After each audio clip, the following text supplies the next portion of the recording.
Hello student, स्वागत है आप सभी का कक्षा 12वीं फिजिक्स के इस धारा विद्युत नामक अध्याय में, जिसमें आज हम लोग पढ़ेंगे धारा घनत्व। और धारा घनत्व के साथ साथ छोटे छोटे टॉपिक को भी आज के वीडियो में हम लोग कंप्लीट करेंगे।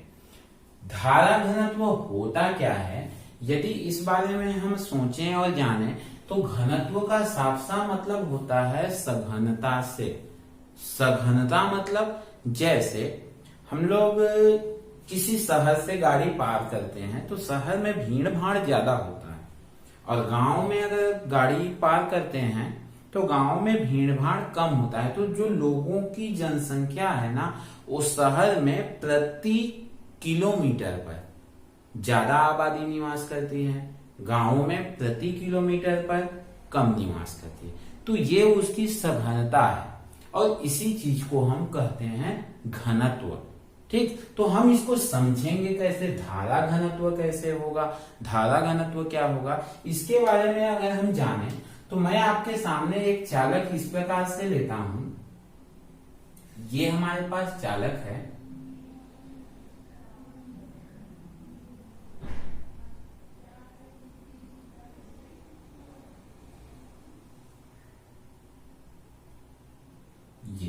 ये हमारे पास चालक है।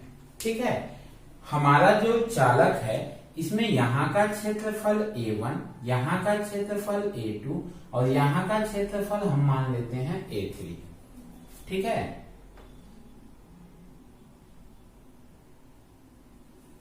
ये मान लेते हैं।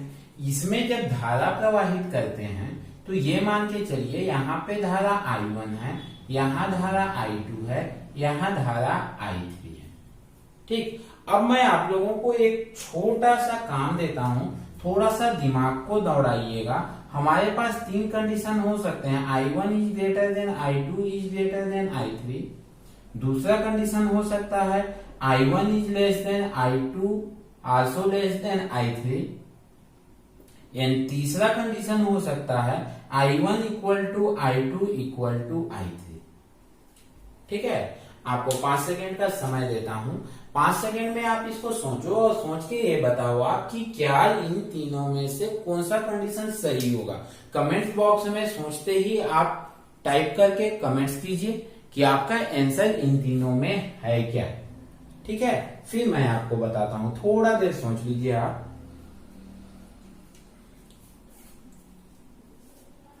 अब आते हैं, देखिए अब इसको हम समझते हैं एक्चुअल में है क्या। धारा प्रवाह जो होता है, धारा जब प्रवाहित होता है तो बिल्कुल जल की तरह प्रवाहित होता है। जैसे नदियों में पानी प्रवाहित होता है, या एक पाइप में मैं पानी को प्रवाहित करूं तो जैसे पानी प्रवाहित होता है वैसे ही धारा का प्रवाह भी होता है। अब यदि मेरे पास पाइप हो और मैं उसमें पानी प्रवाहित कर रहा हूं 10 लीटर, सपोज हम कल्पना करते हैं कि ये पाइप है, तो अगर मैंने इसमें 10 लीटर पानी डाला तो यहाँ पर पानी जो होगा यहाँ भी 10 लीटर होगा, यहाँ भी 10 लीटर होगा, क्योंकि पानी तो मैंने 10 लीटर ही डाला है। 10 लीटर से कम ऐसा तो नहीं है कि यहाँ पे पाइप मोटा हो गया तो पानी हमारा बढ़ जाएगा। हम डाले अगर 10 लीटर है तो 10 लीटर ही होगा, 11 या 12 या 20 या 8 ऐसा तो होगा नहीं। 10 लीटर डाले हैं हम तो 10 लीटर यहाँ भी होगा, वही 10 लीटर यहाँ भी होगा। ठीक है, कहने का मतलब यदि हम यहाँ पर धारा प्रवाहित कर रहे हैं तो यहाँ जितना धारा होगा उतना ही धारा यहाँ होगा, उतना ही धारा यहाँ होगा। कब? जब तक हमारे पास ये कंडीशन ना आए कि हम इस पाइप में एक दूसरा पाइप जोड़ के दूसरी तरफ न मोड़ दें। जैसे हमारे पास ये पाइप है, ठीक है, अब हमने इसको मोटा कर दिया। अब इसमें मैंने 10 लीटर पानी दिया तो यहाँ पर भी तो 10 लीटर होगा, यहाँ पे भी 10 लीटर होगा। और यदि मैंने ये पाइप रखा है, ठीक है, यहां से जाने के बाद कंडीशन बदल जाता है।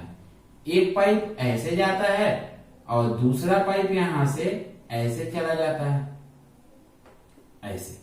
अब यहां से दो रास्ते बन गए, एक रास्ता इधर, एक रास्ता इधर। तो ऐसे में ये हो सकता है कि इधर कम इधर ज्यादा, इधर जैसे 4 लीटर इधर 6 लीटर या इधर 6 लीटर 4 लीटर, ऐसे में हो सकता है जब हमारे पास रास्ते बदल रहे हैं, लेकिन इसमें रास्ता तो बदल ही नहीं रहा, इसमें रास्ता तो बदल ही नहीं रहा, जो इसका एक पथ है वही पथ है, तो ऐसे में धारा परिवर्तित नहीं होगा।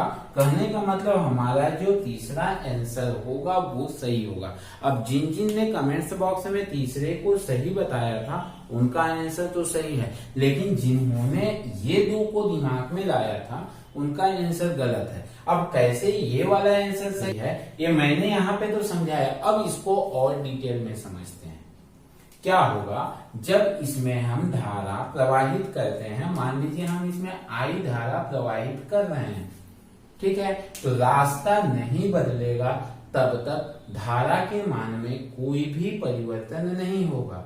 हाँ, एक कंडीशन चेंज होगा, वो ये कंडीशन चेंज होगा कि इसमें जो आवेश वाहक हैं, आवेश वाहक कौन होते हैं? मुक्त इलेक्ट्रॉन होते हैं, ठीक है। तो एकांक क्षेत्रफल पर आवेश वाहकों की संख्या में अंतर पड़ेगी। कैसे?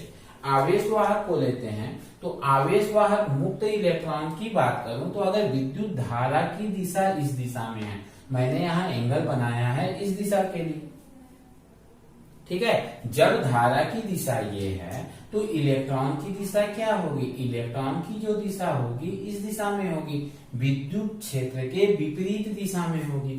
मतलब अगर विद्युत क्षेत्र ई की दिशा इधर है, ठीक है, ई की दिशा इधर है, तो मुक्त इलेक्ट्रॉन की दिशा उसके विपरीत होगी, ठीक है। और साथ ही अगर मैं आवेश वाहक को धनावेश और ऋणावेश के रूप में लूं तो इलेक्ट्रॉन पर क्या है? ऋण आवेश, ऋण आवेश की दिशा इधर है, तो धनावेश की दिशा क्या होगी?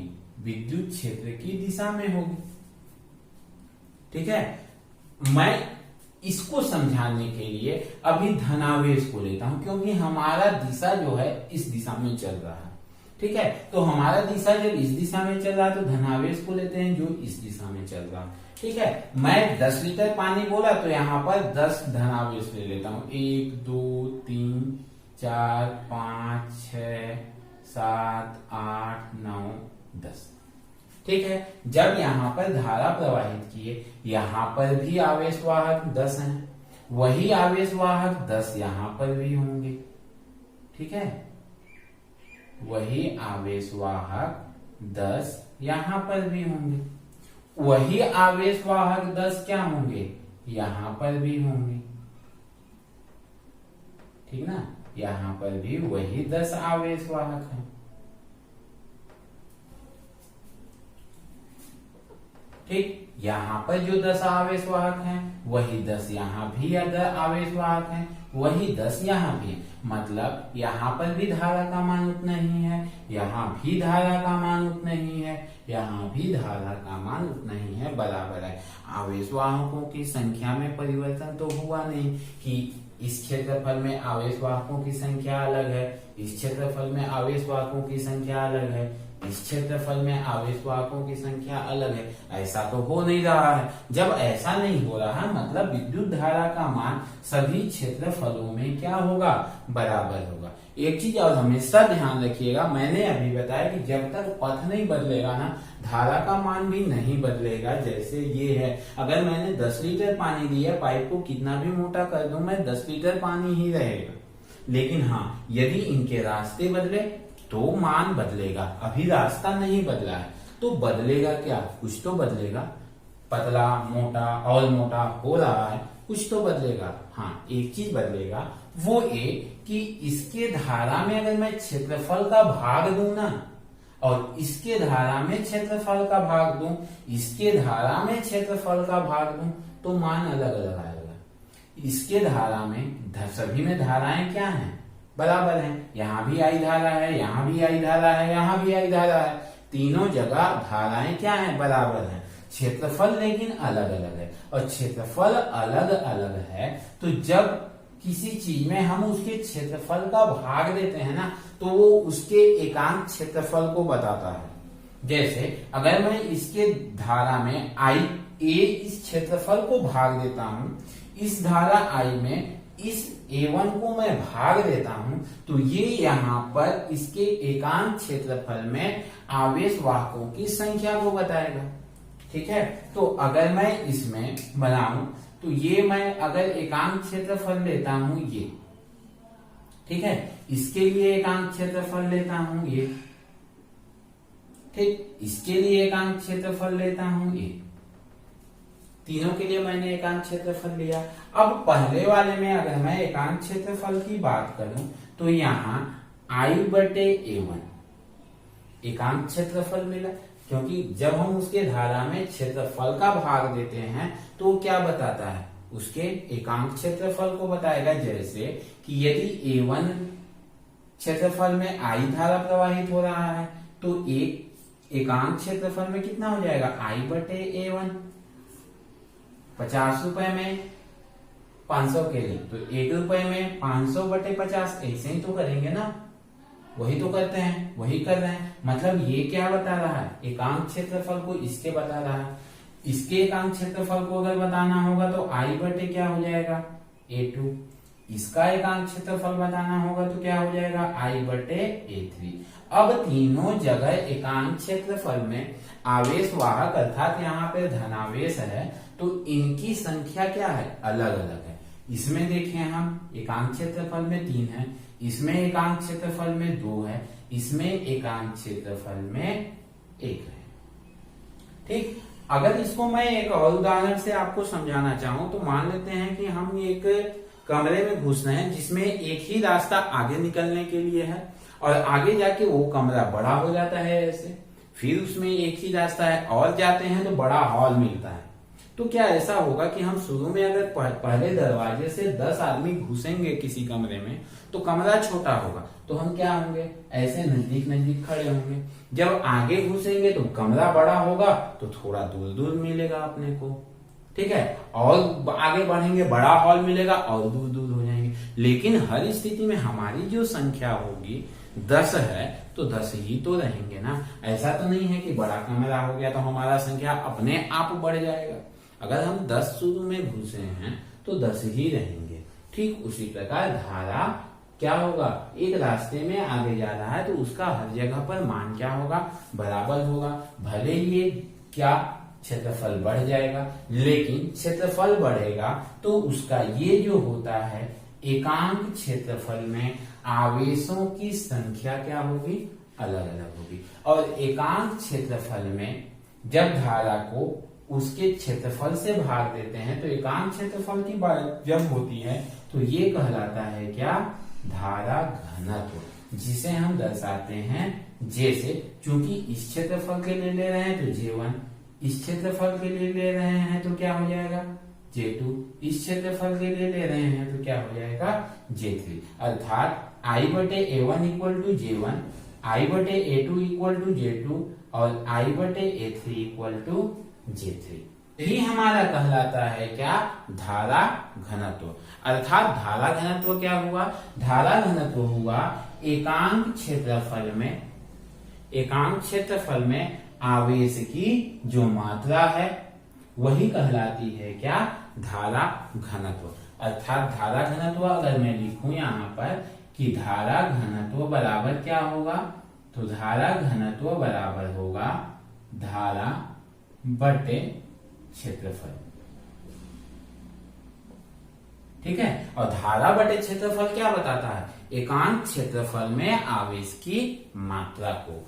J इक्वल टू क्या हो जाएगा, I/A।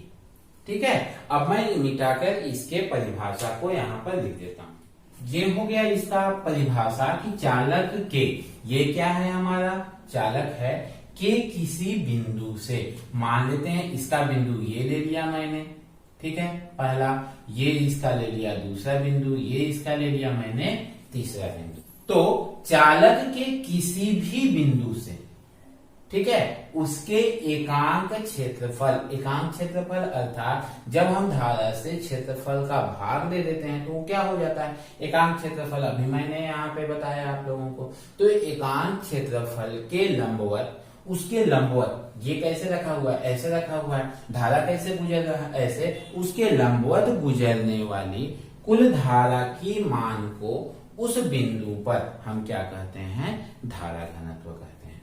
अब आप इसमें ये बताइए कि J1 का मान अधिक होगा, J2 का मान अधिक होगा या J3 का मान अधिक होगा, किसका मान अधिक होगा, या ये इन तीनों में अगर मैं इनके जगह पर I के जगह पर J रखूं तो कैसे कंडीशन बनेंगे, जब हम I में A1 क्या है, कम है, A1 क्या है, कम है, A2 क्या है, ज्यादा है, A3 क्या है, और ज्यादा है। तो जब I का मान चूंकि बराबर है तो जब बड़े से भाग देंगे तो और मान कम होते जाएगा, अर्थात यहाँ पर J1 का मान अधिक होगा, ठीक है, J2 का मान इससे कम होगा और J3 का मान इससे भी कम होगा।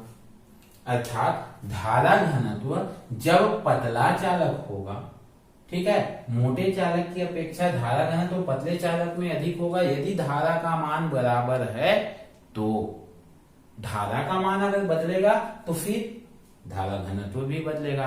अभी इस कंडीशन में चूंकि धारा का मान बराबर है, क्षेत्रफल अलग अलग हैं, तो कम क्षेत्रफल वाले का घनत्व ज्यादा होगा, उससे ज्यादा क्षेत्रफल वाले का घनत्व और कम होगा, और ज्यादा क्षेत्रफल है तो धारा घनत्व और कम भी हो जाएगा, ठीक है। अब इसको थोड़ा सा और आपको समझाने के लिए और दूसरे तरीके से ले चलता हूं। ये हमारे पास मान लेते हैं एक क्या है, एकांक क्षेत्रफल है, ठीक है। ये पृष्ठ जो है वो ऐसे है, ये ऐसे है, ये 3D है, जब 2D में इसको बनाएंगे तो ऐसे बनेगा, ठीक है। इस क्षेत्रफल के लंबवत गुजरने वाली धारा, इस क्षेत्रफल जो है तो इसके लंबवत कैसे गुजरेगी, इसके लंबवत ऐसे गुजरेगी। ये अगर ऐसे है, पृष्ठ ऐसे है तो इसके लंबवत ऐसे गुजरेगी। ऐसे मतलब ये जब ऐसे पृष्ठ है तो पृष्ठ के लंबवत ऐसे गुजरेगी, अर्थात ये जो है ये ऐसे चलेगा, ये ऐसे चलेगा, ये ऐसे गुजरेगा, ठीक ना। अब इस क्षेत्रफल के लंबवत गुजरने वाली इन धारा के मान को हम क्या बोलेंगे, धारा घनत्व कहेंगे। अर्थात अगर मैं क्षेत्रफल को लूं या फिर मैं क्षेत्रफल सदिश को लूं, जब क्षेत्रफल सदिश को लूंगा तो क्षेत्रफल सदिश क्या होता है, क्षेत्रफल के अभिलंबवत होता है। हम लोगों ने पहले अध्याय में ही ये पढ़ा था कि क्षेत्रफल सदिश क्या होता है, जैसे ये अगर क्षेत्रफल है तो इस पृष्ठ के अभिलंबवत ऐसे होता है तो वो क्षेत्रफल सदिश कहलाता है। तो अगर मैं इस क्षेत्रफल का क्षेत्रफल सदिश लूंगा तो क्षेत्रफल सदिश क्या होगा, वो ऐसे होगा, ये क्या हो गया, क्षेत्रफल सदिश हो गया, ये क्या हो गया, धारा I का मान हो गया। तो हमको J बराबर क्या मिलेगा, हमको J बराबर मिलेगा I/A, ठीक ना। ध्यान रखिएगा ये जो A है, A की दिशा, ये क्या है, क्षेत्रफल सदिश है, और क्षेत्रफल सदिश हमेशा क्षेत्रफल पृष्ठ के क्या होता है, अभिलंबवत होता है। इस स्थिति में क्षेत्रफल सदिश और धारा के बीच का कोण क्या है, कितना है, क्या बोलेंगे आप, 0 अंश है। हमने अभी यहाँ पे लिखा है परिभाषा में कि क्षेत्रफल के लंबवत मतलब थीटा इक्वल टू 90 डिग्री, लेकिन हमने जो ये रेड कलर में लिया है ये क्षेत्रफल नहीं है, ये है क्षेत्रफल सदिश। और क्षेत्रफल सदिश और धारा के बीच का कोण जो होगा वो 0 डिग्री का होगा, मतलब समांतर होगा, ठीक है। और अगर क्षेत्रफल की बात करेंगे तो क्षेत्रफल तो ये है, और क्षेत्रफल विद्युत धारा के क्या है, लंबवत ही है। ये कभी कभी न्यूमेरिकल सवाल आते हैं या जब आपको बनाने पड़ेंगे उस समय प्रश्नों को ध्यान से पढ़िएगा। कई बार हमसे ये गलती हो जाती है कि हम प्रश्न को ध्यान नहीं दे रहे हैं कि क्षेत्रफल सदिश बोला है या क्षेत्रफल बोला है। उस समय हम डायरेक्ट थीटा का मान 90 डिग्री परिभाषा के अनुसार रखते हैं, जिससे हमारे प्रश्न क्या होते हैं, गलत हो जाते हैं। इसलिए थोड़ा सा ध्यान रखिएगा, इनका उपयोग वही करना पड़ता है। अब धारा घनत्व क्या है, एक सदिश राशि है। धारा घनत्व एक सदिश राशि है,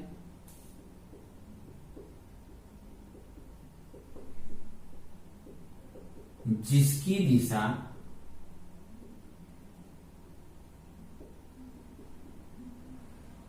धारा की दिशा में होती है, धारा की दिशा में होती है। अब जब हम इस पे सदिश का चिन्ह लगाएंगे, अर्थात ये धारा घनत्व जब सदिश राशि है तो विद्युत धारा तो अदिश राशि है, उसके ऊपर तो वेक्टर चिन्ह लगेगा नहीं, तो कहां पर लगेगा? क्षेत्रफल पर। क्यों? अभी मैंने बताया ना, यहाँ पे लिया हम लोगों ने क्षेत्रफल सदिश। ये क्या है? क्षेत्रफल सदिश है। ठीक है। अब धारा घनत्व का मात्रक क्या हो जाएगा? धारा घनत्व का मात्रक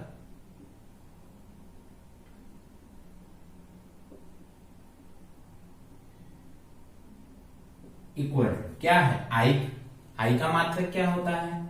विद्युत धारा का मात्रक एम्पियर। ठीक। और क्षेत्रफल का मात्रक मीटर स्क्वायर, अर्थात इसका मात्रक क्या हो जाएगा? एम्पियर प्रति मीटर स्क्वायर। हम लोगों ने इसको समझ लिया कि कैसे क्षेत्रफल और क्षेत्रफल सदिश को हम अलग अलग समझेंगे। क्षेत्रफल, अगर मैं इसको फिर से समझाऊंगा आपको, तो ये क्या है? हमारा क्षेत्रफल है। ठीक है। ये हमारा क्या है? ग्रीन कलर में यदि कहूं, या फिर मैं ये ब्लू कलर का लूं, जो हमारा क्या है? विद्युत धारा की दिशा है। ये क्या है? इस क्षेत्रफल के लंबवत है। ठीक है। लेकिन यदि मैं रेड कलर को लूं, तो जब रेड कलर को लूंगा तो रेड कलर क्या है? हमारा क्षेत्रफल सदिश है। ये क्षेत्रफल सदिश है। और क्षेत्रफल सदिश क्या है? इस ब्लू कलर के रेड क्या है? 0 डिग्री पे है, समांतर है, मतलब क्षेत्रफल सदिश और विद्युत धारा क्या है? समांतर है। लेकिन अगर क्षेत्रफल की बात करूं तो क्षेत्रफल के क्या है? विद्युत धारा, विद्युत धारा क्षेत्रफल के लंबवत है। ये ध्यान रखिएगा। ठीक। अब मैं आगे बढ़ता हूं, आप इसका फोटो ले लीजिए, फिर इसको मिटा के आगे चलते हैं। जब क्षेत्रफल ए धारा आई के लंबवत न हो तो क्या होगा? हमारे पास जो क्षेत्रफल है वो क्षेत्रफल अब ऐसे है। ठीक है। अभी हमारा क्षेत्रफल यहाँ पे क्या ऐसे था, अब हमारा क्षेत्रफल ऐसे स्थिति में आ गया। और धारा हमारी किस दिशा में चल रही है? धारा हमारी ऐसे चल रही है। धारा हमारी तो ऐसे ही चल रही है। ठीक है। लेकिन अब जो धारा चल रही है वो इस क्षेत्रफल के लंबवत नहीं है। ठीक है। अब क्षेत्रफल कैसा है? हमारा क्षेत्रफल ऐसा नहीं है, हमारा क्षेत्रफल ऐसा हो गया। ऐसा हो गया मतलब अब क्या है? अब 90 अंश पर नहीं है। अब मैं अगर इसमें 90 अंश नहीं है तो हम कोण को कैसे पता चलेगा कि किसके साथ कि कहां पर लेंगे? तो उसके लिए हम क्या लेते हैं? क्षेत्रफल सदिश। और जब क्षेत्रफल सदिश लेंगे तो क्षेत्रफल सदिश कैसा होगा? इस पृष्ठ के लंबवत, मतलब इधर होगा।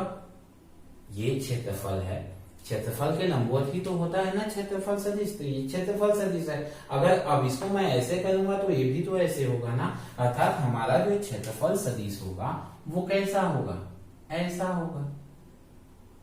ठीक है। और जब ऐसा होगा तो विद्युत धारा आई और क्षेत्रफल सदिश ए के बीच में कितना कोण बन रहा है? ये कितना कोण बन रहा है? थीटा कोण बन रहा है। और जब थीटा कोण बन रहा है तब अब J इक्वल टू क्या होगा? I बटे A तो होगा नहीं, क्योंकि A कब होगा? जब वो लंबवत होगा। ठीक है। अभी तो लंबवत है नहीं, तो जब लंबवत नहीं है, कोण थीटा बना रहा है, तो हम इसको वेक्टर सदिश के अनुसार दो समकोणिक घटकों में वियोजित करते हैं। एक क्षैतिज घटक जो cos थीटा में होता है, एक ऊर्ध्वाधर घटक जो sin थीटा में होता है। हम लोगों ने पढ़ा है ये कि हमारे पास अगर ऐसी स्थिति में कोई है, एक ऐसी स्थिति में ही है जो इसके साथ क्या कोण बना रहा है? थीटा कोण। तो ये जो घटक होगा क्षैतिज घटक a cos थीटा होता है और ऊर्ध्वाधर घटक क्या होता है? ये sin थीटा होता है। ठीक है ना। एक चीज और ध्यान रखिएगा कि जिधर थीटा होता है, थीटा जिस साइड झुका होता है वही क्षैतिज घटक होता है। फिर से, ए थीटा जिधर होता है वही क्षैतिज घटक होता है। तो यह भी थीटा क्या किधर है, ऊपर की ओर है। अगर मैं इसको दूसरे तरीके से अगर ऐसे बनाता, मैं अगर ये ऐसे बनता कि थीटा इधर बन रहा है, तो फिर ये होता ए कॉस थीटा और ये वाला होता क्या, ए साइन थीटा। क्यों, थीटा इधर है और थीटा जिधर होता है उधर वाला ही ए कॉस थीटा होता है, ये ध्यान रखिएगा। अभी थीटा इधर है, ठीक है, और जब इधर है तो क्या बनेगा, ये ए कॉस थीटा, ठीक है, ए कॉस थीटा। ठीक, अब अगर मैं इसका तिर्यक गुणा करूं तो तिर्यक गुणा करने पे आई बराबर क्या मिलेगा, जे ए कॉस थीटा। अभी हम लोगों ने पढ़ा ये क्या है, सदिश राशि है।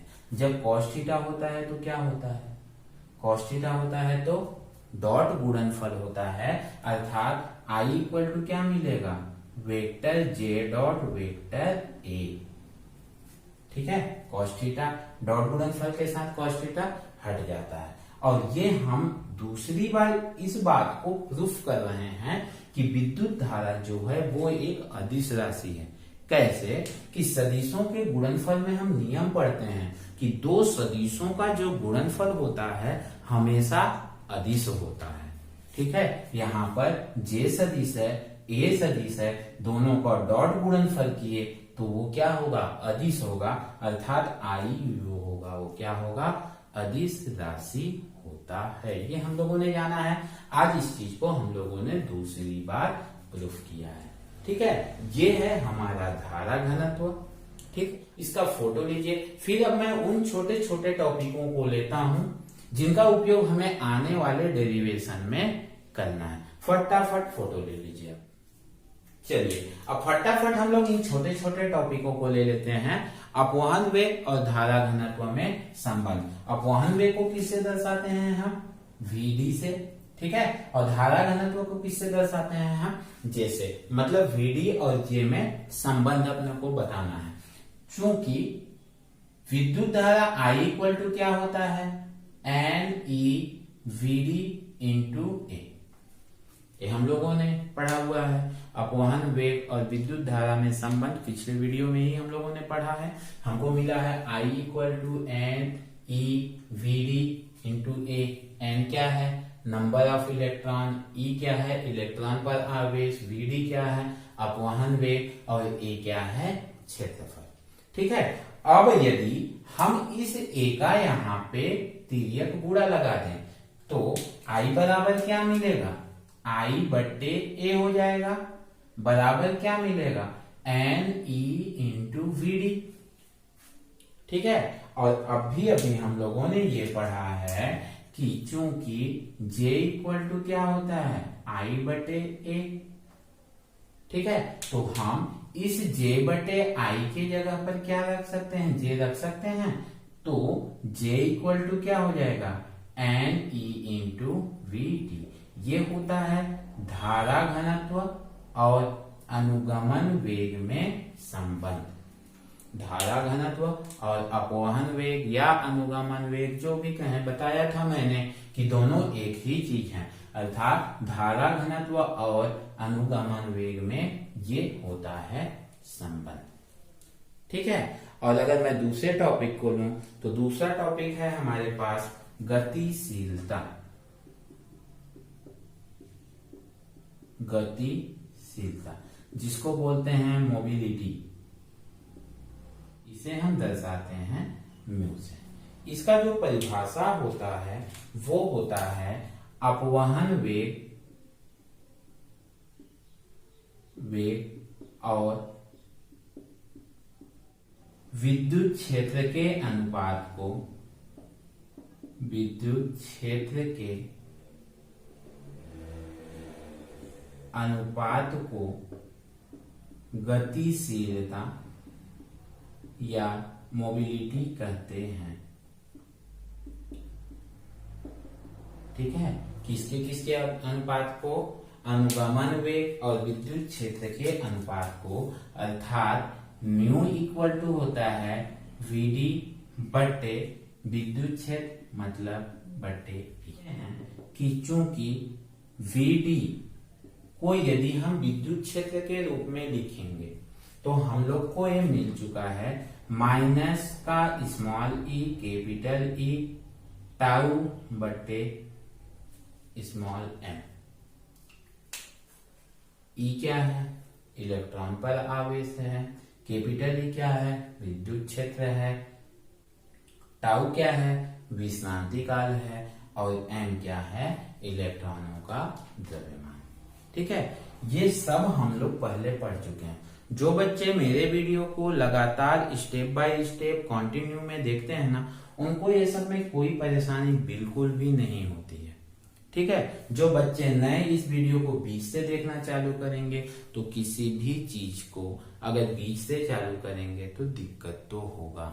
इसीलिए मैं हमेशा सजेस्ट करता हूं कि आप जब अध्याय को देखते हैं, किसी अध्याय को पढ़ना है तो आप उस अध्याय के शुरू से वीडियो देखिए।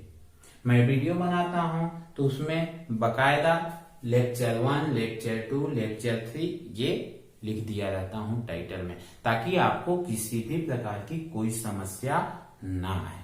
ठीक है, ये हम लोगों ने पहले पढ़ा है कि वीडी इक्वल टू माइनस का small E capital E tau बटे स्मॉल एम। माइनस क्या दर्शाता है?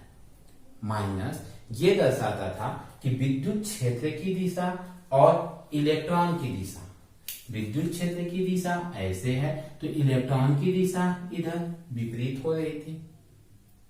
ठीक है, इस कारण ये माइनस इसके विपरीत दिशा को दर्शाता था। अर्थात इसको हम अगर लिखना चाहें तो ऐसे लिख सकते हैं कि वीडी इक्वल टू क्या हो जाएगा?